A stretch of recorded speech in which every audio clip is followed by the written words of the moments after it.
الف مد کی کہانی۔ پھولوں کے ایک باغ میں آڑو کا خوبصورت اور شاندار درخت تھا جس پر بہت سارے آڑو لگے ہوئے تھے۔ بچے اکثر اس درخت کے نیچے کھیلتے اور مزیدار آڑو اتار کر کھایا کرتے تھے۔ آڑو کے درخت کے پاس ہی ایک ننھا سا پودا اگا ہوا تھا۔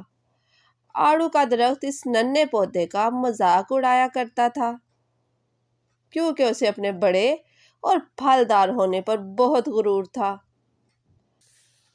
ننھے پودے کو آڑو کے درخت کی باتیں سن کر بہت افسوس ہوتا، لیکن وہ خاموش رہتا اور اس کی کسی بات کا جواب نہ دیتا۔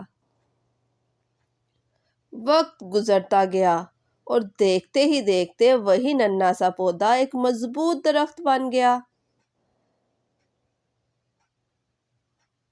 لیکن وہ ننھا پودا مضبوط درخت بننے کے باوجود غرور اور تکبر میں مبتلا نہ ہوا۔ ننھے پودے کے درخت بننے کے کچھ عرصہ بعد اس پر بہت سارے آم اگ گئے۔ آڑو کے درخت نے دیکھا کہ ننھے پودے کے درخت بننے کے بعد اس پر پیلے رنگ کے بڑے بڑے پھل اگے ہیں۔ ایک دن کچھ بچے وہاں آئے اور انہوں نے ایک آم درخت سے توڑا اور دونوں نے آدھا آدھا کھا لیا۔ بچوں کو آم بہت مزیدار اور میٹھا لگا۔ انہوں نے آڑو کھانے کی بجائے مزید آم توڑ کر کھائے اور آم کے میٹھے اور مزیدار ہونے پر آم کے درخت کی تعریف کرنے لگے۔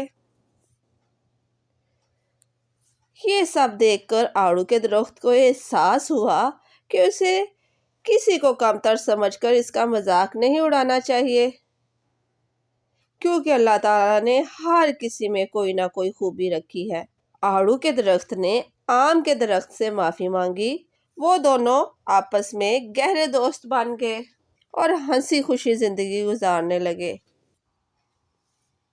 الف مد آڑو آڑو۔ الف مد آم آم۔ الف مد آدھا آدھا۔